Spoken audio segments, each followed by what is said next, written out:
नमस्कार, आप सभी का स्वागत है यूथ अध्ययन के चैनल पे। देखिए एक बार फिर से मैं आप सभी के बीच एसपीटीजीडी कमीशन 2025 के लिए जीके का पार्ट 13 लेके आ चुका हूँ। पार्ट 13 का जो पहला क्वेश्चन है कि भारत में सबसे पहले खोजा गया शहर कौन सा था। अगर बात की जाए भारत में सबसे पहले खोजा गया शहर कौन सा था तो ऑप्शन ए जो है यहाँ पे सही हो जाएगा। हड़प्पा जो है वो भारत में सबसे पहले खोजा गया शहर था। अगर हड़प्पा की बात की तो हड़प्पा की जो खोज है वो 1921 में राय बहादुर दयाराम साहनी के द्वारा की गई। अब क्वेश्चन पूछने वाला क्वेश्चन ये पूछता है कि जो हड़प्पा है वो किस नदी के किनारे स्थित है। हड़प्पा जो है वो रावी नदी के किनारे स्थित है। क्वेश्चन ये भी पूछा जाता है कि वर्तमान में हड़प्पा किस देश में स्थित है। तो हड़प्पा जो है वो पाकिस्तान में वर्तमान में स्थित है। यहाँ से मैं आपको ये बताना चाहता हूँ कि अगर आप टीजीडी कमीशन 2025 के लिए तैयारी कर रहे हैं तो हमारा बैच जो है वो 20 दिसंबर से शुरू हो रहा है, जिसकी जो फीस है वो मात्र 499 रुपये मंथ रहने वाली है। यहाँ पर आप इस नंबर से कांटेक्ट कर सकते हो। लाइव प्लस रिकॉर्डेड क्लासेस यहाँ पे रहने वाली है। हमारा नंबर है 7876145409। देखिए अगर हड़प्पा सभ्यता की बात करते हैं, हड़प्पा सभ्यता का जो विस्तार था, पश्चिम में जो हड़प्पा सभ्यता का जो विस्तार था वो बलूचिस्तान तक था।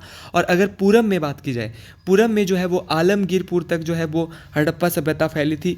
और दक्षिण में दहमदाबाद, और दहमदाबाद कहाँ पड़ता है, महाराष्ट्र में बहुत बार पूछा गया है। और उत्तर में जो है वो मंदा, उत्तर में जो है मंदा तक था जो कि जम्मू कश्मीर में पड़ता है। तो आपको ये सारे याद रखना है कि भैया अगर पश्चिम पूछेगा, पश्चिम में जो था वो कहाँ तक था, तो पश्चिम में बलूचिस्तान, पूरब में आलमगीरपुर, दक्षिण में दामदाबाद और उत्तर में मंदा। तो ये सारी की सारे जगह आपको याद रखनी है। मोस्ट इंपॉर्टेंट है। मंदा जो है वो जम्मू कश्मीर में है। हड़प्पा सभ्यता से हमें क्या क्या मिला, बहुत बार ये क्वेश्चन पूछा जाता है कि सिंधु घाटी सभ्यता का सबसे पहले जो स्थल खोजा गया था वो था हड़प्पा। हड़प्पा से हमें क्या क्या मिलता है, तो हड़प्पा से हमें तांबे का इक्का गाड़ी, तो याद रखना तांबे की इक्का गाड़ी कहाँ से मिली, हड़प्पा से मिली। भाई कांस्य दर्पण, कांस्य का दर्पण कहाँ से मिला, हड़प्पा से मिला। मछुआरे, बर्तन पे मछुआरे के चित्र, जी हाँ बर्तन पे मछुआरे के चित्र हड़प्पा से मिलते हैं। गरुड़ की मूर्ति, गरुड़ की मूर्ति की बात करें ये भी हमें हड़प्पा से ही मिली। अवलोकितेश की मूर्ति ये भी हड़प्पा से मिलती है। धरती देवी की मूर्ति ये भी हड़प्पा से मिलती है। मोहरे, मनके और घोड़े की हड्डियाँ, जी हाँ घोड़े की जो हड्डियाँ हैं, घोड़े के अवशेष जो है वो हमें किसी और जगह से मिले, लेकिन जो घोड़े की हड्डियाँ जो है वो कहीं ना कहीं थोड़ी बहुत यहाँ से भी ऐसा माना जाता है कि मिली थी। देखिए ऑप्शन में रंगपुर दिया है, ऑप्शन बी यहाँ पे रंगपुर दिया है। रंगपुर कहाँ पड़ता है, कल के लिए क्वेश्चन पूछा जा सकता है। कमीशन की पेपर की तैयारी कर रहे हो तो और डीपली हम जो है यहाँ पे पढ़ने वाले हैं। मेरा मानना ये कि आप इन क्वेश्चन को जितना लिख रहे हो, एक क्वेश्चन के कम से कम 30 से 40 क्वेश्चन बन रहे हैं। इन क्वेश्चन को लिखने के साथ आप एक चीज़ और करेंगे कि इन क्वेश्चन को 2 या 3 बार जरूर सुनेंगे। रंगपुर की बात करते हैं। रंगपुर जो है वो गुजरात के सौराष्ट्र जिले में पड़ता है।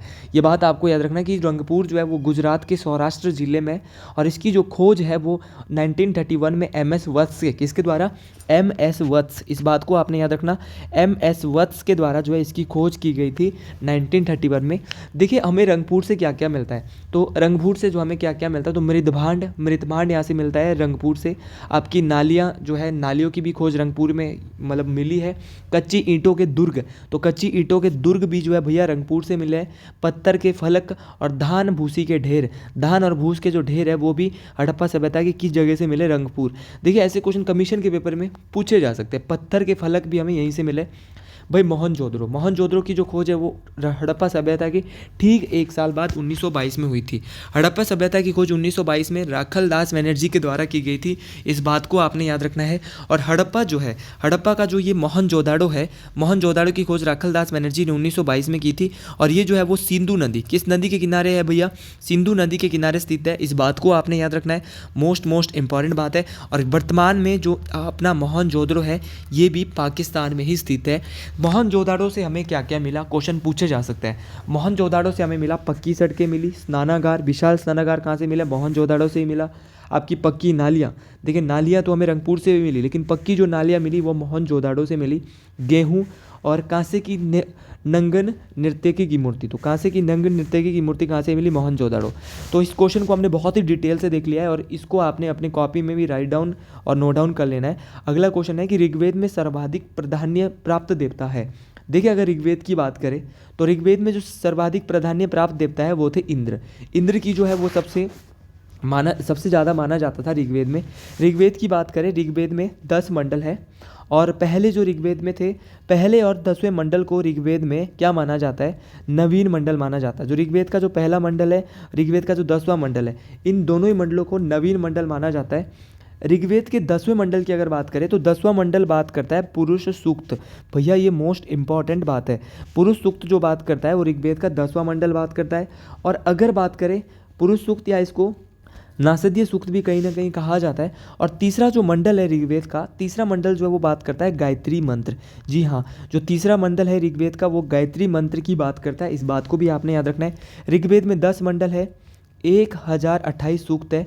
इस बात को आपने याद रखना, सूक्त कितने, 1028 सूक्त है और 10,580 ऋचाएँ हैं। जी हाँ, 10,580 ऋचाएँ हैं ऋग्वेद में और सूक्त जो है वो 1028 है। देखिए जो है वो ऋग्वेद से अस्तोमा सदगम्य, ये शब्द आपने सुना होगा, अस्तोमा सदगम्य।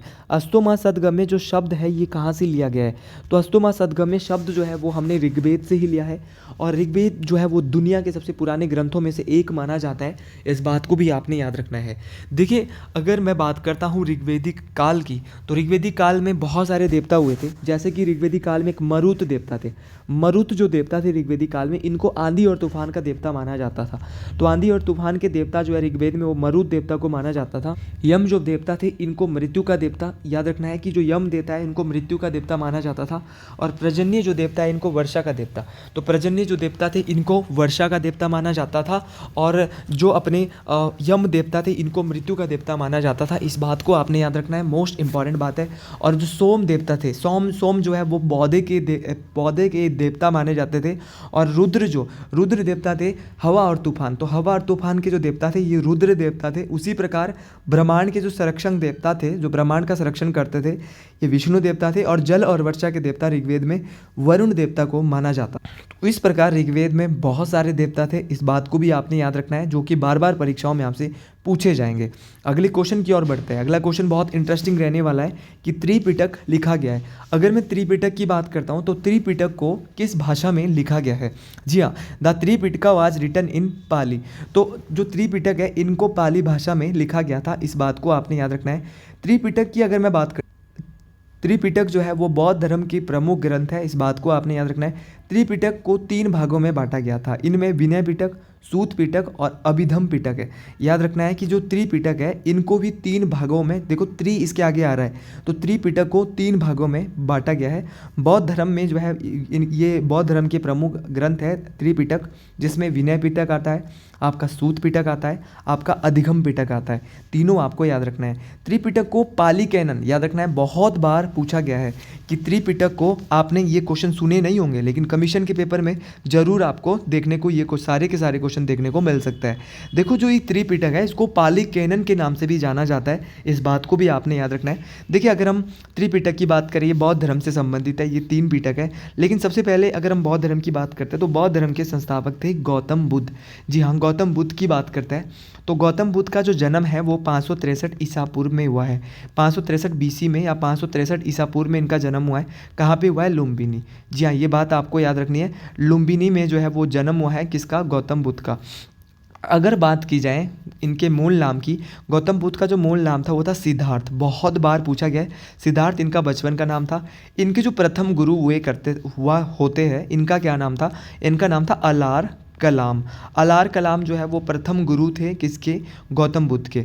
अगर मैं आपको बताना चाहूँ, हमारी जो बैचेस बैठ रही है ये 20 दिसंबर से शुरू होने वाले हैं और इसमें मात्र अब जो है वो 13 सीटें बची है। तो जल्दी से आप इन 13 सीटों को जो है वो जल्दी से ले लें। उसके बाद हम जो है दूसरा बैच शुरू कर देंगे। लेकिन उससे पहले अगर आप बैच नंबर 1 पे आ रहे हो तो 13 सीटें इस पर अभी हमारे पास बची है। तो जल्दी से जल्दी आप जुड़ जाएं। और जो पहला बैच है उनको फ़ायदा एक रहने वाला है कि बहुत लंबा बैच चलने वाला है। यहाँ पर आपको फ्री भी जो है वो कुछ मंथ्स क्लासें मिलने वाली है। 2 से 3 मंथ इस बैच में आपको ऑफर्स के साथ फ्री क्लास मिलने वाली है।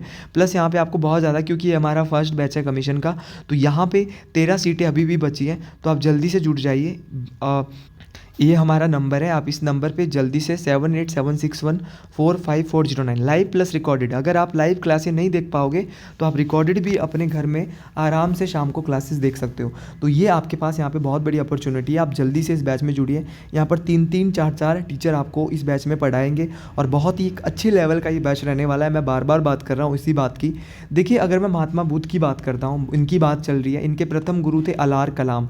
इनको जो ज्ञान की प्राप्ति हुई थी वो बोध गया में हुई थी, और पीपल का एक वृक्ष था और उसके नीचे इनको जो है वो ज्ञान की प्राप्ति बोध गया, जहाँ का नाम पहले गया होता था, वहाँ पर हुई थी। इस बात को आपने याद रखना है। देखिए, बौद्ध धर्म के भी 3 रत्न होते हैं। 3 रत्न कौन कौन से थे बौद्ध धर्म के? तो बौद्ध धर्म के 3 रत्न थे, बुद्ध, धम्म और संघ। जी हाँ, बुद्ध, धम्म और संघ जो है वो बौद्ध धर्म के 3 रत्न थे। और बौद्ध धर्म की 4 संगीतियाँ भी रही है। 4 संगीतियाँ कहाँ कहाँ पर हुई? पहली जो संगीति हुई थी बौद्ध धर्म की, वो कहाँ पर हुई थी? बहुत बार ये पूछा गया है।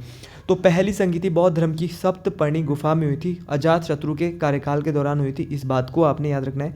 तो बौद्ध धर्म की जो 4 संगीतियाँ हुई थी, पहली संगीति हुई थी सप्तपर्णी गुफा में, जो कि अजातशत्रु के शासनकाल के समय हुई थी। दूसरी संगीति वैशाली में हुई थी, जो कि कालाशोक के समय हुई थी। तीसरी बौद्ध संगीति पाटलिपुत्रम, जिसको पटना के नाम से जाना जाता है, पाटलिपुत्रम में हुई थी, और किसके शासनकाल के समय? अशोक के शासनकाल के समय हुई थी। और चौथी जो बौद्ध संगीति हुई थी वो कहाँ पर हुई थी? जो चौथी बौद्ध संगीति कुंडलवन कश्मीर में हुई थी।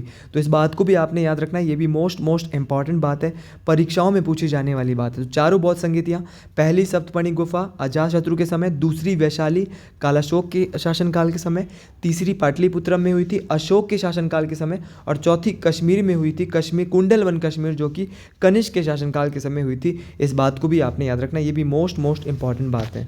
अगला क्वेश्चन हम यहाँ से देखते हैं, Ibn Battuta visited India during the of. तो यहाँ पे इब्न बतूता किसके शासनकाल में भारत आया था?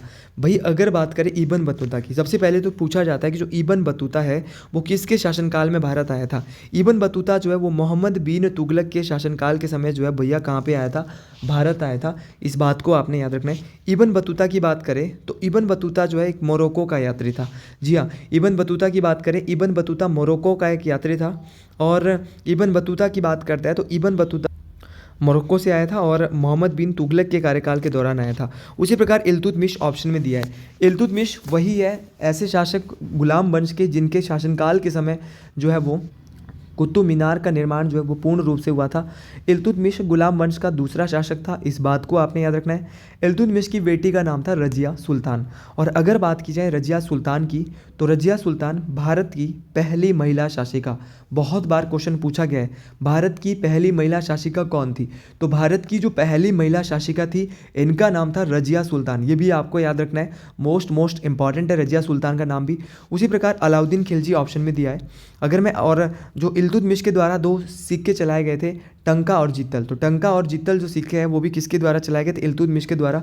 अलाउद्दीन खिलजी की अगर बात की जाए तो अलाउद्दीन खिलजी जो है, इनका बचपन का नाम था अली गुरशास्प। बहुत इंपॉर्टेंट नाम है ये, पूछा जाता है अलाउद्दीन खिलजी के बचपन का नाम क्या था? तो अलाउद्दीन खिलजी के बचपन का नाम था अली गुरशास्प। अलाउद्दीन खिलजी ने क्या किया गया? अलाउद्दीन खिलजी ने अपनी सेना के लिए घोड़ों पर दाग लगाया। तो अपनी सेना के लिए घोड़ों पर दाग लगाया किसके द्वारा? अलाउद्दीन खिलजी के द्वारा। सैनिकों की सूची बनाई और एक स्थायी सेना भी बनाई। तो सैनिकों की सूची और एक स्थायी सेना भी किसके द्वारा बनाई गई थी? अलाउद्दीन खिलजी के द्वारा ही बनाई गई। भैया, एक कर लगाया अलाउद्दीन खिलजी के द्वारा, एक कर था और उस कर का नाम आपको पता होना चाहिए, एक खराज। जी हाँ, खराज कर किसके द्वारा लगाया गया? तो जो खराज नामक कर है वो अलाउद्दीन खिलजी के द्वारा लगाया गया। और अगर बात की अलाउद्दीन खिलजी की, तो अलाउद्दीन खिलजी का एक सेनापति था जिसका नाम था मलिक काफूर। जी बात, ये बहुत इंपॉर्टेंट है स्टूडेंट्स, आपको याद रखना है। मलिक काफूर किसके सेनापति थे? तो मलिक काफूर जो है वो सेनापति थे किसके? अलाउद्दीन खिलजी के। और अलाउद्दीन खिलजी के जो ये सेनापति मलिक काफूर थे, इनको 1000 दीनारी, जी हाँ, 1000 दीनारी के नाम से, मलिक काफूर के सेनापति जो है अलाउद्दीन खिलजी, इनको 1000 दीनारी के नाम से भी जाना जाता था। ये भी मोस्ट इंपॉर्टेंट बात है, बार बार ये बात परीक्षाओं में पूछी जाती है। अगला क्वेश्चन थोड़ा अच्छा क्वेश्चन है, बार बार परीक्षाओं में ये भी पूछा जाता है कि बहमनी साम्राज्य का संस्थापक कौन था? देखिए, बहमनी साम्राज्य का जो संस्थापक था, इनका नाम था हसन गंगू। बहुत बार ये पूछा गया है। जो हमारा बहमनी किंगडम है, इसके जो एस्टाब्लिशर है, इसके जो फाउंडर है, इनका नाम है हसन गंगू। और अगर मैं इनकी बात करता हूँ, इनकी जो राजधानी थी गुलबर्गा में जो है इनकी राजधानी थी। इस बात को भी आपने याद रखना है, ये भी मोस्ट इंपॉर्टेंट बात है कि भैया जो बहमनी साम्राज्य था इनकी राजधानी कहाँ थी, इनकी राजधानी जो है वो कहाँ पर थी, गुलबर्गा में। और अगर बहमनी साम्राज्य की कुछ और, तो हसन गंगू की अगर मैं बात करता हूँ तो अलाउद्दीन बहमन शाह के नाम से भी इनको जाना जाता है, हसन गंगू को। हसन गंगू का एक अन्य नाम है, वो है इनका जो एक अन्य नाम है वो क्या था, तो इनका एक अन्य नाम था बहमन शाह। तो अलाउद्दीन बहमन शाह के नाम से भी अलाउद्दीन हसन गंगू को जाना जाता है, जो कि बहमनी साम्राज्य के फाउंडर थे। देखिए इनकी पहली जो राजधानी थी वो मैं आपको बता चुका हूँ, लेकिन इनकी दूसरी राजधानी कहाँ थी, तो इनकी पहली राजधानी गुलबर्गा में थी और दूसरी राजधानी जो बहमनी साम्राज्य की वो थी मोहम्मदाबाद। तो मोहम्मदाबाद जो कि विदर जो है वर्तमान में, तो ये इनकी राजधानी थी। अगला क्वेश्चन है कि कनिष्क की राज शासन पर पद ग्रहण का वर्ष डैश था। तो कनिष्क की राज शासन का जो पद ग्रहण का वर्ष था वो 78 AD था, 78 ईस्वी था। इस बात को आपने याद रखना।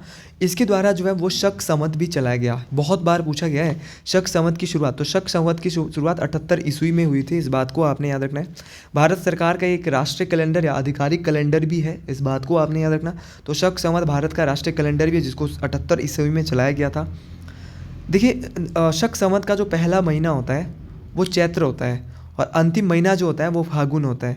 अगर मैं बात करता हूँ शक संवत की, तो नागार्जुन और ये जो है इसका पहला महीना चैत्र और अंतिम महीना फागुन होता है।